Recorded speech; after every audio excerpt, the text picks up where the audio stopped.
good day, everybody, and welcome to the professors at McMurry University. I'm Paul Fabrizio. I'm Don Frazier, and this is our guest, Marty CashBurless. Woo! Good afternoon. And she is the university chaplain.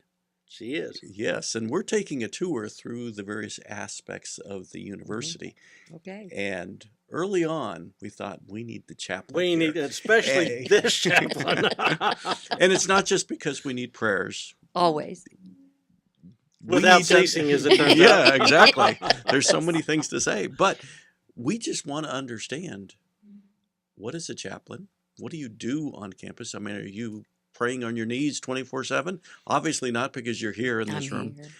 And also, who are you and where you came from? Oh, gosh. Because you started out, we understand, at this very university. Is that true? Well, I transferred my sophomore year Okay. here. So you went to an inferior university your first year. I had a bit of a misstep. I tried to work full-time at Texas Instruments and their mass production lines Oh, wow. for building calculators in 1974. Are you a Ooh. Dallas And girl? The I ones am that a Lubbock would've- girl. Lubbock girl, wow. But my Wow. dad was on the ground floor of Texas Instruments in the 50s. Oh, wow. And that's how I got the job, was he knew people He knew people. when I got out of high school. So so you, I worked for you were them. making those I calculators. was actually in the mass production. I was in one stage of it was baking the diodes with the epoxy coating that did the light ups before they figured out how to make it all one bar. It was individual units that had those pieces to them. Wow. And that's what we did. That's small piecework. It was.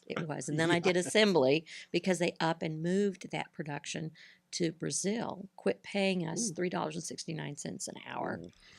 So if they And could pay paid them them a buck 20 or 25 15 cents. Yeah. 25 cents. Well, I Wow. used your product in high school. Oh, yes. Yeah, we Yes, appreciate back your in Thank you. 1974, I've used it. 1975. So Every time I see a TI calculator, I'm like, I'm walking down memory lane. But I unfortunately tried to do that full time and go to Texas Tech full time. And it was a miserable failure. I had mononucleosis, and I had a very unsavory GPA at the end of that semester. unsavory. Mononucleosis. Isn't that the kissing Mononucleosis. disease? I didn't think I was kissing that many people, but who knows? You know, Who I knows? thought the same thing, but Yeah, I I was about didn't to say a It's you called were word. much of a selective gentleman to memory. mention it. Yeah, Texas Instrument kissing disease. Come on, interesting Well, fact. She was I kissing the regrouped. instruments. You I re- had an aunt that was a guidance counselor at San Antonio Community College, San Antonio Okay. College, and she said, "Let's get you back together." So I had quit my job at Texas Instruments and was actually babysitting another worker's children on the night shift. And this aunt said, "I think you need to let's regroup."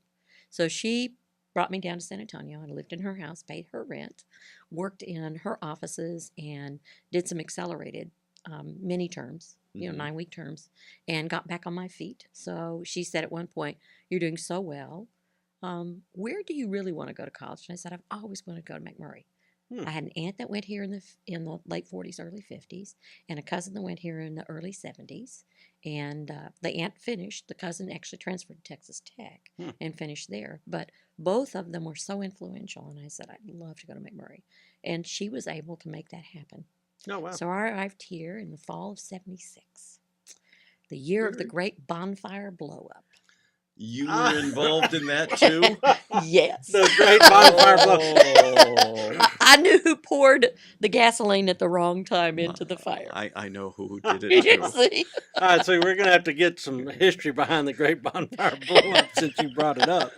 So let me get this straight. Somebody put a chemical accelerant Yes, sir. into the bonfire. We need to explain what the bonfire is. Oh, first. yeah. You get, all right, you start. You have some background. You build a big pit. It's out in Mhm. Wawatesi. Right, You Which is here on pile it, campus at McMurry University. which is on campus, Mhm. and this is at homecoming. right. And then you pile on all the wood you can find, Yes. and then you Lots of gen- pallets and scrap lumber and things like and that. you gently light it on fire.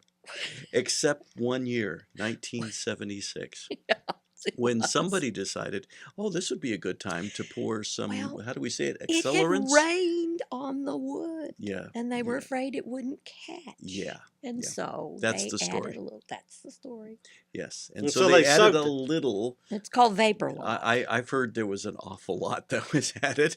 I really have a flash in my head even now of the image of bodies in the air as it blew up. I was not that close. I was kind of on the edge of the park. I was a little late getting changed from the coronation visitation stuff people do. And I wasn't in anything, the big muckety mucks, but I had attended, and I wanted to be in more casual clothes. So I came out and witnessed it right there on the edge of the park. I mean, literally up in the air and down, and the boom and some of the glass that shattered across the street at that Chip's place. Well, Oh, wow. I Yeah. heard it was like a half a mile It was. in all directions. It was because all the vapor big. started building inside the wood. Yes, it did. When they ignited it, just boom. Yeah, I mean, Busted. there were flames, but there was wood flying, and our head of security was one of those that was knocked off his feet. Wow. Just from the concussion, Yeah, he was a younger kid. Yeah. but not Yeah. from being struck. No, I don't think he was struck, but 7 people were injured. Anybody get suspended for this? I don't recall suspension. I do know that there were some people that were upset, and there was much discussion The I wonder city who the dean fathers. of students was. at the highest levels, and we were quite cautious. Yeah. So Wow. So- there was Children no in fire. bonfire in '77 that I recall. Right. And then I'm just going back in my mind. Yeah. Then the year afterward, wasn't that? Oh, this- actually, you know what? That was '75. I got the wrong year. It was '75, not '76, but 75 '75. is the bonfire bomb. That was But then bonfire. after that, Yeah. wasn't that the streaking craze? Oh, yes, that was going. Okay. Yeah. So we're just trying to put it all in the And no, context. I here. did not. I was not going to ask again. It's a that's good all way I to didn't- pitch mono. I didn't look out my windows at night either when some of that took place. I didn't care. My understanding is one of the people who was involved in the pouring of the accelerant into the bonfire was also one who got Yes. caught streaking. Yes. So Hmm. we're proud of our graduates. here. Well, we cherish our traditions. Yes, we do. So anyway, you were here at this pivotal time in McMurry University's history. Yeah. Yeah. We still did interesting things. And you studied at that time when you I went was to an school. English major. An English here major. and a religion minor. Oh. As I had an aunt again who was a guidance counselor at a community college, and she was counseling that I needed to be sure that I could be employed after graduation, whatever I was doing, as I was very much in a place where I wasn't sure what a call to ministry meant, Sure. Okay. and I had never at that point when I was in college before that had never met a clergy woman, ever. Okay. I didn't meet one until my junior year at McMurry, and But apparently that was transformational. it was kind of interesting, very much so. The people that recommended I consider ministry were all male ministers, Huh. from a variety of experiences that I had through those years.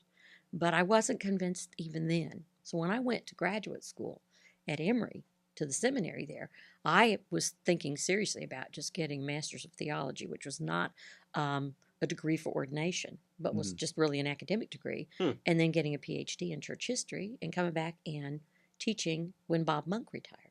Because Bob Monk was kind of my hero, Yeah. Okay. He's a lot my of people's mentor. hero. my mentor. When were women clergy? In the United Methodist Church, In the my own United Methodist tradition, Church. 1956.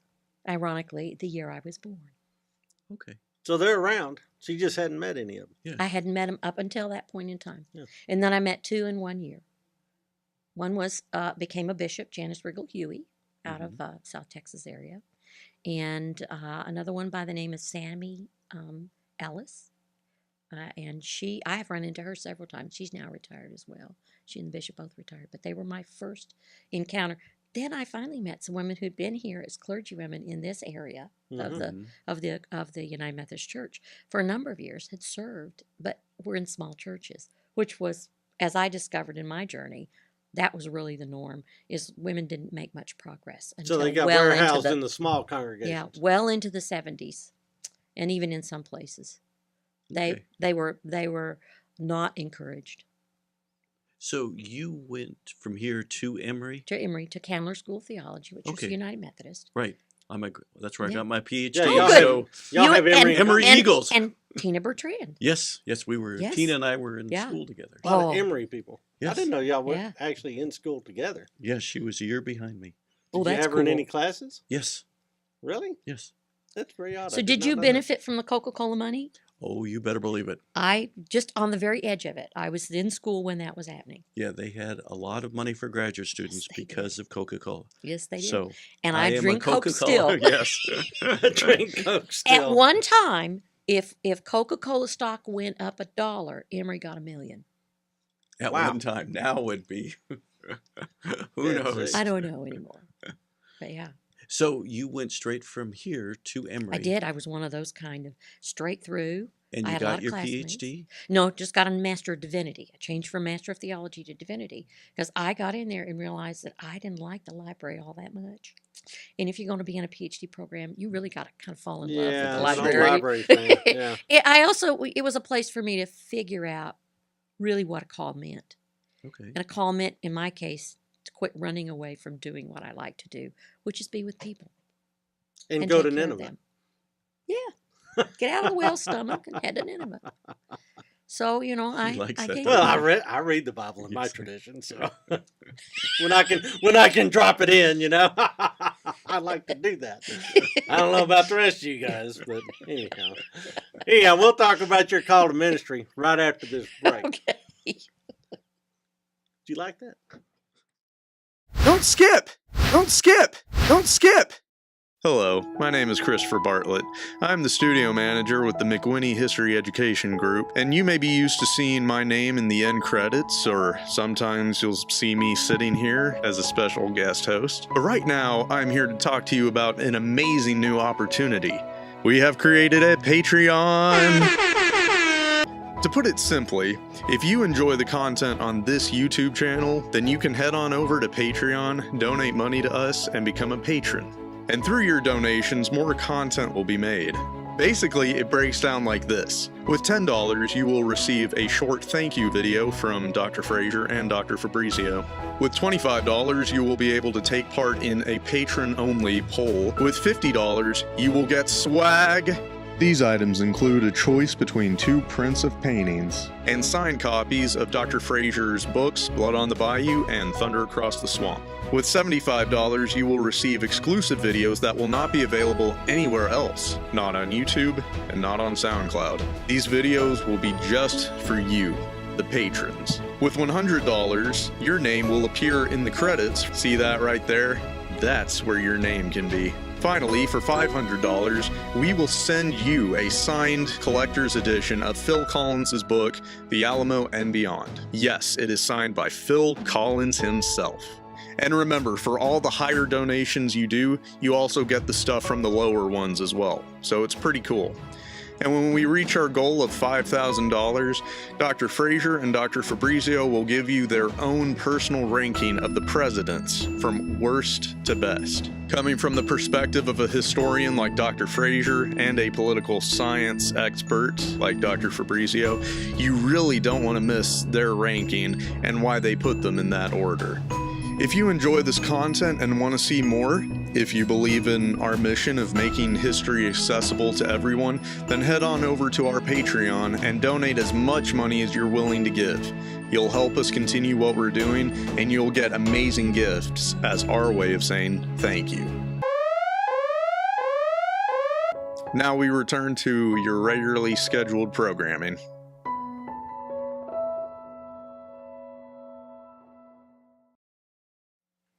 And we're back, and you're watching The Professors, or perhaps you're listening to us on SoundCloud, which is an option, or listening to us on Apple iTunes, or perhaps you're even a supporter on Patreon. We appreciate your being in class with us today. This is class. Well, This is we're, class. We're This is certainly great. classy. Yes, our guest is classy. Well, she's classy. thank We're you. just classes. Our classics. That's it. We're classics. It's okay. All right. I'm Paul Fabrizio. This is Don Frazier. Yes, it is. And our guest is Marty CashBurless, the chaplain at McMurry University. And you're telling us your life story, and you got us to graduate school at And Emory University. The calling. The calling. The call. Preachers Now- and teachers are both called professions, in my opinion. They are. They are. And I just read this interesting article about someone who went back to the 30th year college reunion. And she said the happiest people were those who were teachers and also those who were doctors, It's which I interesting. thought was interesting. Yeah. Now, this was at Harvard. I don't know if they do have preachers there, but not at the Div school. undergraduate level. Well, This was one this of was our undergraduate. alums from I think 2014, Zach Kersey. Yeah. is a Yeah, Harvard we grad. actually have several who've gone to the graduate school. This is the Yes. undergrad school. Yeah. But anyway, Tell us about your call. So there you are, hating the library at Emory Oh, University. yeah. Thinking the pulpit looks decent. Well, yeah, and of course, part of that's the assessment that you have to do when you're in a setting like that, Sure. when they want to prepare you for a life of working with people. And I realized I really liked people, pretty Okay. much. I And mean, you yeah, didn't every like once in a while. books. Well, I liked the books, but I didn't like it the extent of which it would be required. And I, when I dug back, I thought, what was the first time I had that little niggling? I was 13 in youth group, and some guy came from McMurry for a youth week up in my home church in Lubbock, Texas, and shared about his call to ministry. And the first thing that popped in my head was, oh, I could do that. I like that. Yeah. And then the next thought was, no, women don't do that. So then I thought, well, I'll be a secretary and then I have to be a missionary. Well, I didn't think I'd really wanted to go to India. I just saw too many starving people in all the movies. Sure, And I sure. was like, I don't think I have the heart for that. You Sure. have to be tough for that. Mhm. So I had kind of let that go. And then I get into McMurry and then I get to Emory. And in Emory, they're like, you need to figure this out. So between classes, and we had a practical degree there, which was that you did so many hours a week during the curriculum for the 3 years that you were technically there. I was a little longer, but that was okay. My first year, I was actually a student chaplain on the wing for trauma at the inner city hospital in Atlanta at Grady. Grady Hospital. Wow. Oh, Early my. trauma unit. Oh. Wow. Dead Yeah, gum. take a little kid from West Texas who's been a little Oh. bit sheltered and dump them into the urban setting. I had really a learning and growing experience. Well, we would do that time, 6 to 9 hours a week, and then we had a reflection, and then we had the academics. So it was a matter of kind of putting praxis and thesis together. Yeah. Theory praxis. You were And doing so- some theological reflection. Well, you had to. Yeah. You're trying to make sense of what was happening on that unit. Dear God, why am I here? Yes. Wow. Yeah. Yeah, I made some phenomenal mistakes, but learned from them, and it was actually a great setting for that. Oh, sure. The second year, I was in an elementary school that had 3 cultural groupings in it. White kids from the mills on one side of Atlanta. Sure. The children that were mainly international parents who were teaching at Georgia Tech. Mhm. And then the African American children that were in what in those days was considered subsidized housing. Mhm. Yeah. And they were trying to make that work in that school. So we were trying to say, is there a place where faith can help that without interfering with the church state clauses, which is really interesting. What could we do to be faithful, but at the same time not to do something that would interfere with that clause about the separation of church and state? Then the last piece, I worked with a church that was in transition. It had 15 members who were in their 90s. Wow. Classic white, tall steeple United Methodist Church that had an active and vibrant Korean Methodist church in the basement and an active street ministry because that was a section. It was off of Ponce, Druid Hills. Yep. Yeah, yeah. Had an active street ministry with street people. So they were in this huge transition to see what was going to happen and would Druid Hills survive. Yeah. Mhm. So those were my practicums that went with all the theory work as well. Additionally, I worked in Alabama as a youth and children's minister with a small community United Methodist Church there. Wow. Where in Alabama? Langdale was the name of the little town. It's now called Valley. It's near Opelika and Okay. Auburn. It's kind Okay. of fun. Yes. Well, It was yeah. a good experience. And Sounds I would have a to haul drive. from Atlanta, too. It was every weekend, but I had a fabulous group of people. So I had those practical pieces, and that kind of formed me to say, oh, I had some confidence about it. And that helped a lot. I did work at Emory University Hospital as the billing clerk in the pharmacy in the basement, which was really that would fun. convince you that was not your calling. You know what? That was a rest. All I had to do was the work, Yeah. and I didn't have to do the other stuff. Yeah. So it was kind of easier in some ways. It was a good break. And then one summer I spent in a retirement community in North Arkansas as their youth and children's minister, because what the retirement community provided was services for its residents. And those were young families, and they needed help. So I kind of got my feet wet in that setting and also did some of my first sermon work in that setting in the summer. Okay. Where in North Arkansas? Cherokee Village was a Cooper property. I don't know. Okay. They have one, Bella Vista, over by Walmart Okay. in Bentonville. They have one in Hot Spring Village, and they have Cherokee Village in the center of the state. Oh, And I wow. worked there. What was the closest town? Cherokee Village, Hardy, Arkansas. Okay. Okay. Yeah. Okay. We were in the Ozarks. Yeah. Yes, you And were. there were a lot of people from Iowa and Michigan that moved down there so they could golf year round. Yeah. Well, that makes sense. They're great people. Yeah. So when I finished, I had been kind of told by someone that this would probably be difficult for me to transition back to come back into Northwest Texas. So they said, you might want to go look somewhere else. And so I said to my friend in Arkansas, I need to find someplace. He said, we want you. Grabbed me up, and I, right after graduation, started with my first 2-point charge, meaning I was a circuit rider in the classic sense. One of my first churches did not have indoor plumbing. Whoa. And that was in the 80s. But it was Somebody took a picture of that and put it on a calendar and said, ain't that quaint? You know?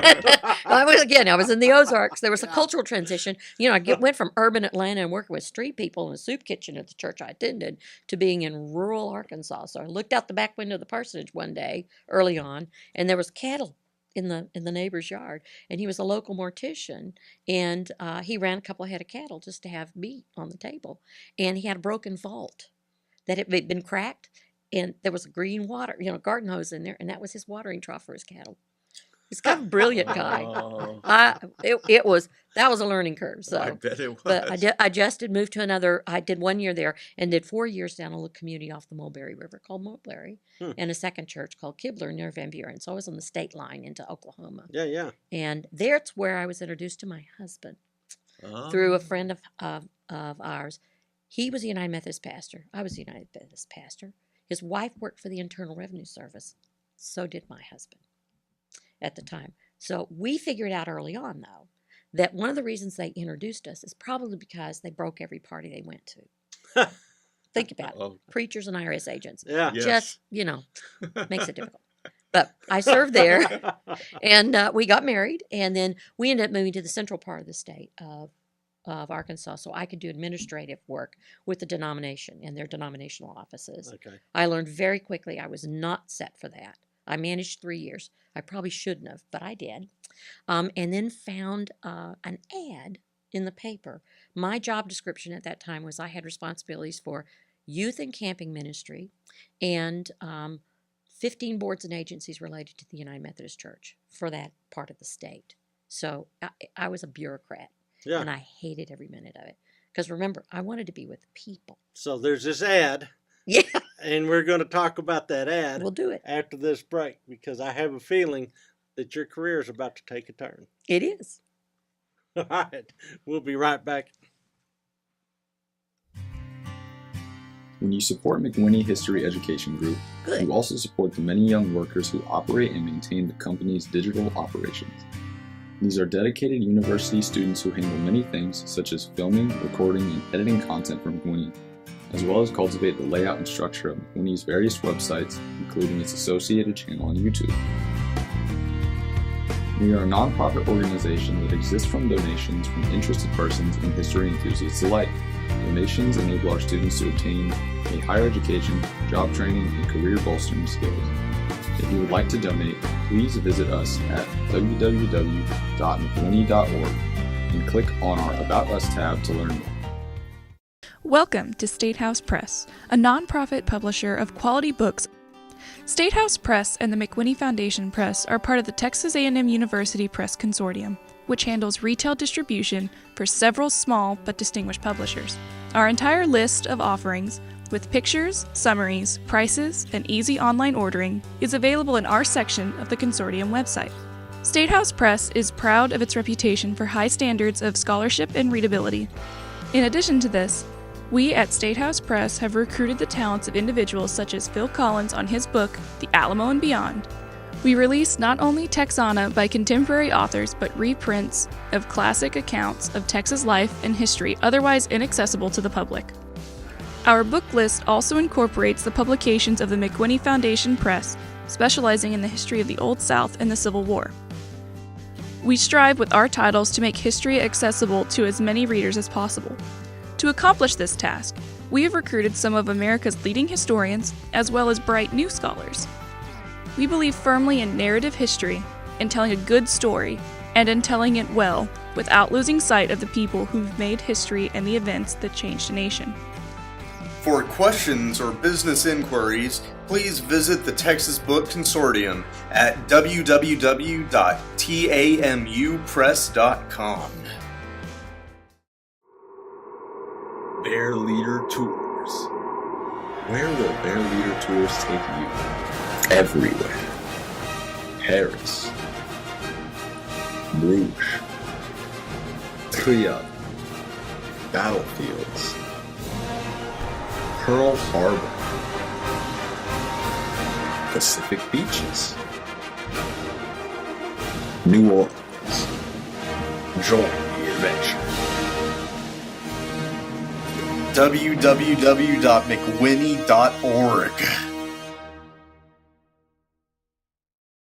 And we're back, and I'm Paul Fabrizio. I'm Don Frazier, and this is Marty CashBurless, our friend and chaplain at the university. And master storyteller. Master storyteller. This is Love the this is stories. fascinating. Yeah. So you're telling us about your trip to becoming a chaplain at Exactly. McMurry University. But Right. she left us with a Hifklanger.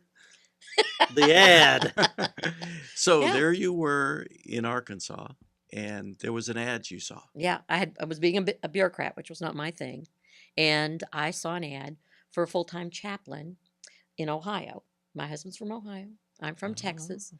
We didn't talk too much about Texas during certain athletic seasons in Arkansas. I did learn how to call the hogs, but Yeah. I had to be Yeah, no you know, need to share. circumspect. Yeah. Yes. So this ad was for his alma mater. He'd gone to United Methodist College in Ohio. And I came home and said to him at supper, there's a full-time piece.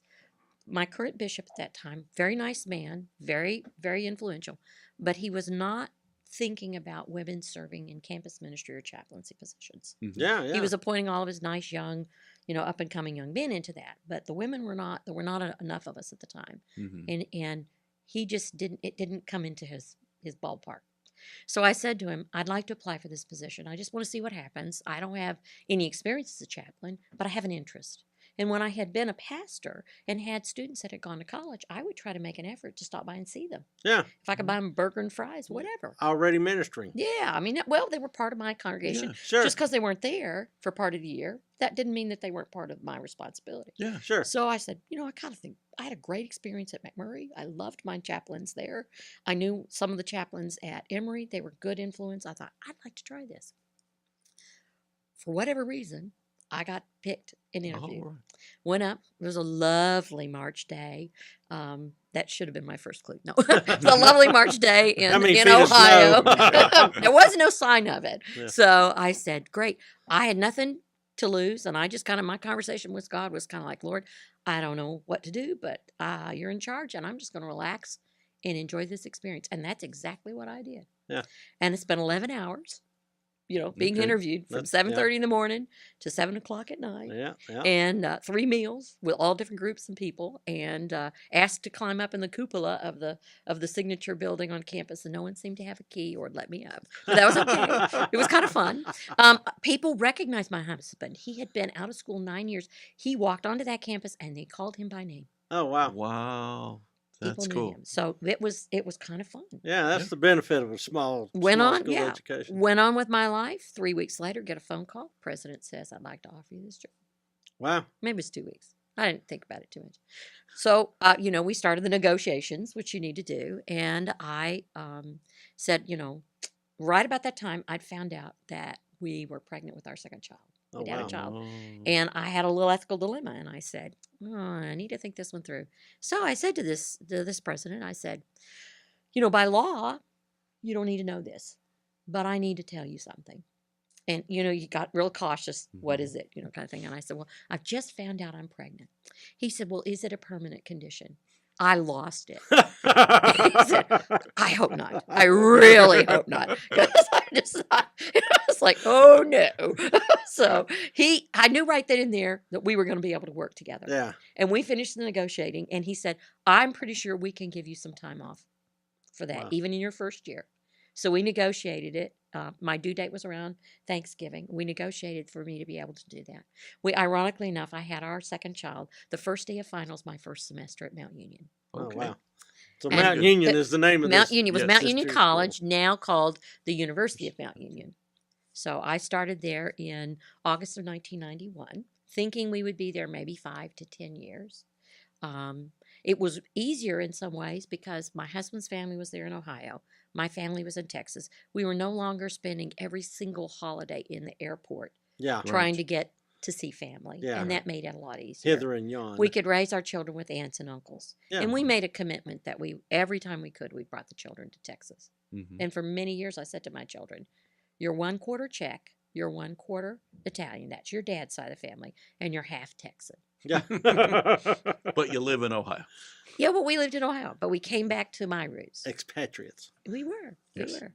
So I ended up there 26 years. 26 What, years. what happened to the 5 to 10 years? And it just Well, I'll tell you got a what. hold- Some of it was that in that interview, which I didn't think about it, I just said to the president, "I'm a little embarrassed because I see no connection with your United Methodist heritage here. I see no signs. I see no building." Bam. I did. I was real blunt with him. Yeah. Yeah. He said to me, "I know. We need to do something about that." I said, "Yes, we do."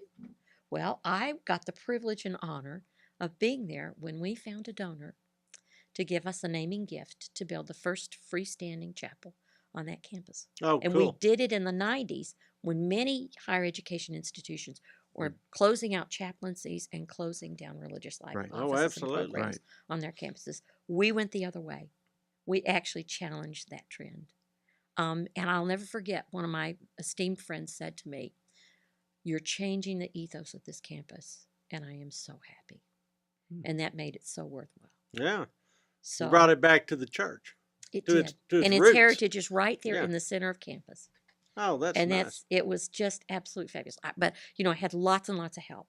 But I got to have that. Well, once we got the building going and then we got it built, I wasn't going to just walk away. Oh, sure. Yeah, yeah. I mean, I wanted to have the fun of getting to fill it yeah. Right. and put it together. So that's how I kind of ended. And then we had children, and I kind of said to my husband, "Well, let's get them through high school." And then, I was on tuition exchange, so my children both went to United Methodist colleges in Right. Ohio, went to Ohio Northern and went to Otterbein, Yeah. which has our Evangelical United Brethren, roots in there. And they were happy as clam. We raised our kids on campus. Mhm. They were Yes. not Yeah. afraid of higher education. I Right. know that drill.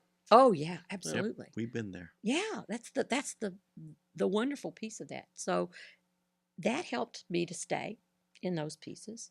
The challenge that I had in Ohio was that being from West Texas, I grew up with a lot of sunlight. Yeah. And that is one of the darkest parts of the country. It's a Barring gloomy part. Portland and Seattle. Yeah, it's a gloomy part of the world. It was So you it were was there tough. for 26 years, though. So 26 years. In the a gloom. a quarter century in the gloom. I saw a doctor regularly at Cleveland Clinic who's a specialist in seasonal affective disorder. Oh, wow. So Wh- took a when- lot of pills. When did winter start arriving? October always. And I had to start on medication in September, mid to late September, and start on a light box by the 1st of October. So I had to have a supplemental light source. And it wouldn't end until the end of April. Oh, Wow. my. Yeah. Oh, that's Yeah, horrid. my buddy It up was in tough. Pittsburgh, I mean, he has to go on a dive trip in January Yeah. in the tropics, Yes, or he he does. just goes nuts. Yeah. Yeah. I mean, I understand what snowbirds go through and people that leave Ohio because they can't take that winter. Yeah. 85% of them in that region have a vitamin D deficiency I that's imagine. related to that. Right. And we didn't know that for many years for me either. My husband has it. So Oh, wow. we're watching it here. I don't think we have that problem here. Yeah, I was about to say, you catch a lot of ambient light out here. Yeah. So after 25, 26 years, I'm were you sitting gonna, in the retirement seminars. yeah, that they're I was offering. Yeah, gonna no say. feeling. Because every single spring for 5-6 years, I'm like, I can't do another winter. I just can't do another winter. I love my job. I love the people I work with. I love students, but I can't do this. And I'm thinking, how much longer do I have to go through an Ohio winter? Yeah. So I literally had gone to 2 seminars to talk about figuring out that plan, and they were like, if you can hold out for 4 more years. Yeah, Oh, you're no, like, wow. I can't. So I get an email from the new Dean of Student Affairs, Alan Withers. Alan Alan Withers. Withers. Yes. Alan We have a Withers. show with Alan Withers. Okay, well, I was going to say, Alan emails me because, ironically enough, he was working on his PhD and working at Mount Union while he got his PhD at Kent State, Yeah. down the road a piece. And we had gotten very well acquainted, and our children there. He sent me an email and said, we're looking for a chaplain at your alma mater. Will you consider it? Wow. And I thought, well, if I can hold out long enough, maybe I'll do this. So I prayed on it hard. Mhm. And I thought, I haven't done a resume in 26 Yeah. years. Yeah, no feeling. How do you I know put all that something about together? that, so. But I thought, I loved my alma mater. I still do. But I loved McMurry. It was so influential for me. And it really, really gave me the chance to dream. And I thought, can I give back? Is there any chance that McMurry would be interested in me coming back and giving some time there? And my husband said to me, you've given my alma mater 26 years. Will you? I think you can give your alma mater some time too. At least 26 years. Yeah. I was about to say that. Huh. No, we have to do one better. 27. Oh, yeah, we got to do 27 I'm not in the Pug Pairs contest. I'm just Okay. saying. I don't want to be the longest serving. I love you all, but I have to tell you this. There's a limit on this. But you had gone to graduate school with the idea you would come back here to teach, right? To replace, Yes. To replace Bob Bob Yes. Monk. Yeah. And oh, so yeah. instead, you're I'm coming here as back. a chaplain, Yeah. which is really kind of interesting, twist of fate. And it all was accomplished in a very short period of time. April the 28th, I got the email. I got the job offer by the 26th of May. Yeah, I We thought made it the was pretty decision. fast.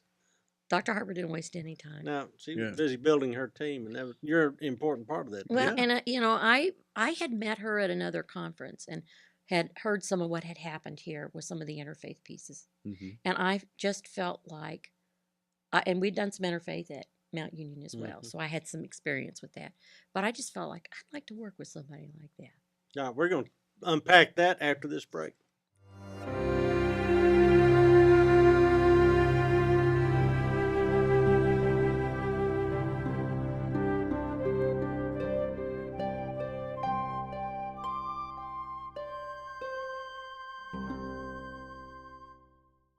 History has become one of the most fought-over battlegrounds in terms of shifting people's views and opinions about their country. In response to this, we have decided to launch a website called Go To History that will become your home for clear-eyed history content. Our objective is to put history out there, free of agendas, and allow you, the viewers, to decide what you believe and decide how to interpret this information. With experienced professors such as Dr. Don Frazier and Dr. Stephen Harden teaching courses and creating agenda-free content for students and just plain history enthusiasts, the content of Go To History is vastly informative and unbiased. Hey, history people, it's Phil Collins here. I am just giving a shout out to a couple of guys that you're going to be hearing from.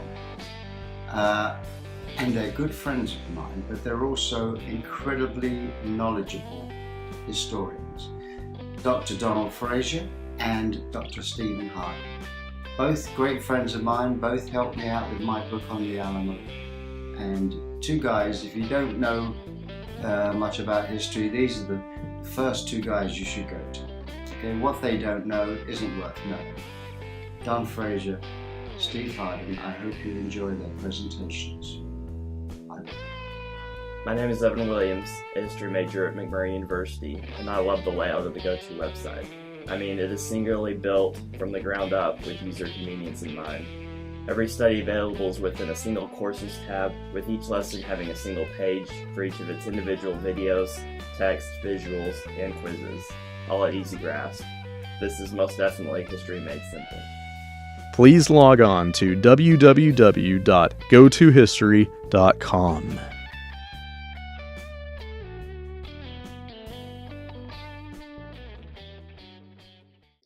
This portion of the show is reserved for advertisements. If you are interested in filling this portion with ads for your business, please call 325-793-4686 or email director@tfhcc.com.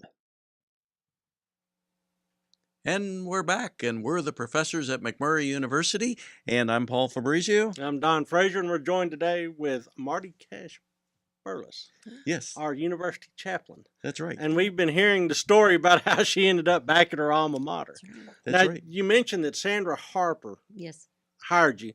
That's the president of the university, the Correct. first female president of this university in her own right. Yes. Yes. Yeah. Yep. So that's an interesting connection there too, because you've been, from a historical perspective, you have been almost living that transition that American society lived. Yes. where women were being integrated throughout the entire, well, every aspect of society, in the workplace and everything else. Mhm. So it's an interesting journey you've been on, but now you're at McMurry. And you're the first woman chaplain at Yes. McMurry. I didn't even know Yes. they made college chaplains that came in that variety. There are a fair number of us Yeah, now. But apparently yeah, so. when I There's started in one right here. 91, there weren't so many of us. Now it's, Yeah. Now it's there's a yeah. good number. Oh yeah, it's easy. So what you have to tell us now is What is do it- I What, do? yeah, what what- does a university chaplain do exactly? When some of my older buddies, or more, I shouldn't say older, my more experienced friends who've been at this a while, we used to just say, we are the people who do what we do. But And what we Okay. mean by that yeah, is sitting in the sometimes- office, y'all are busy 1 hour a week. So That's I it. mean, That's right. Everybody thinks it's Sunday morning at 11 in some places, or Yeah. whatever when there's a service. But for me, defining chaplaincy often means, first, the pragmatic piece is my salary is all determined by the budget of the university. So I'm a university employee. Sure. Okay. Mhm. If I was in a campus ministry setting, which has been used sometimes in terminology here, Sure.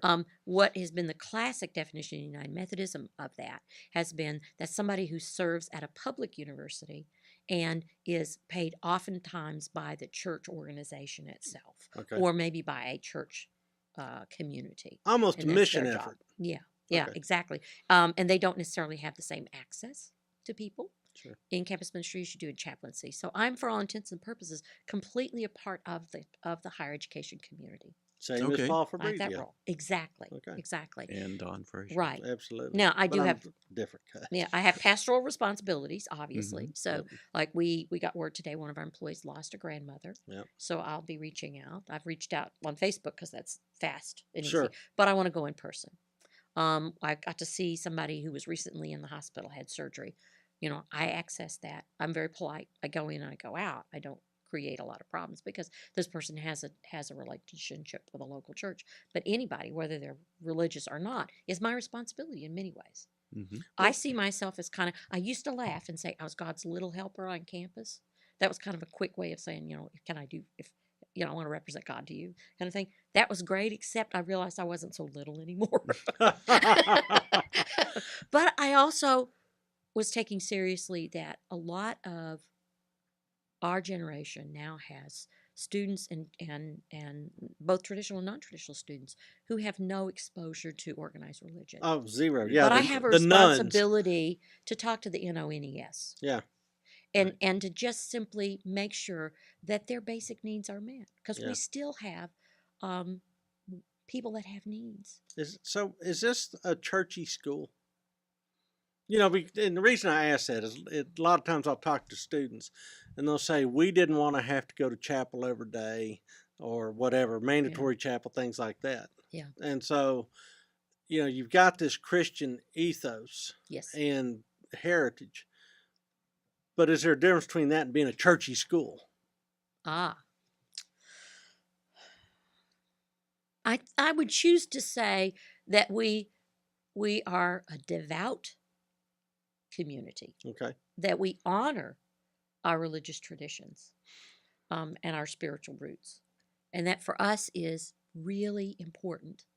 It's who we are. It's our core values. Yeah. We are very aware in this community that's called McMurry that we have historically followed a tradition from our United Methodist roots. Yeah. That higher education was valued by John Wesley and Charles Wesley, so much so that when they started their Sunday school programs, it was to get the children out of the factories Yeah. and to Mhm. teach them letters and numbers and some kind of spirituality. It was real life school.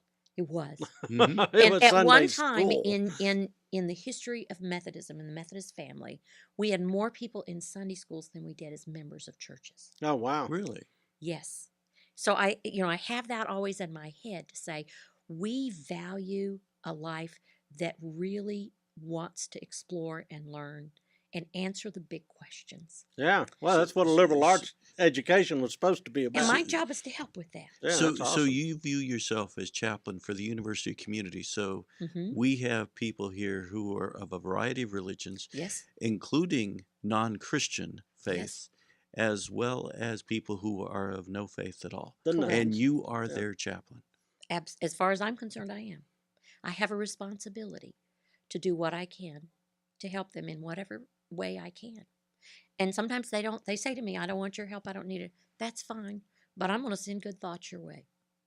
You know, I said this, I think the first gathering of faculty, I pray for people because I believe in the power of being an advocate. Somebody did that for me. You know, I can do that for others. And there's going to come a point, people hit walls in life all the time. They may not have a framework. I need to help them find a framework if I can, in some way.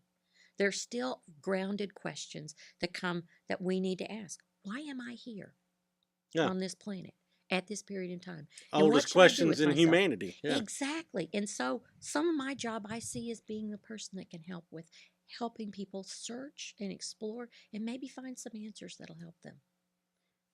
No matter if they're Sunni Arab or non-churched or even Church of Christ. Well, and I don't have all the answers, but I sure do have an interest in seeing if I can help you on the journey. And if I need to find resources, it's my job to go find them. That's interesting that the university would have a position like this, because this makes it a different sort of place. It is. So I don't know if I could define us as churchy, but I've defined it in my own sense as devout, as people who are searching. They're looking at the hard questions of life, hopefully, and we're trying to encourage that and mentor that and help them shape a life that has value. And that's our core values. Well, there's a lot of Christian calling there. I mean, there is. Again, but there's other traditions that also follow that same. We have a lot more in common than we have in differences. Correct. And that's a profound truth that some people have not yet arrived at in our culture. But it's a profound truth that I find from my life experience to be very authentic and true for me. I own that. We have probably 30 seconds left. Okay. Do you have any final thought you want to share with the people listening and watching? Yeah. Let me just say this. I'm grateful and honored that I get this opportunity. When I get up in the morning, I think I get a chance to be with people and they get a chance to help me be better with them. And I like that. Marty CashBurless. I have nothing to add to that. McMurry Chaplain, thank you Thanks so for much. coming. Thank you for inviting me. Class dismissed. All right.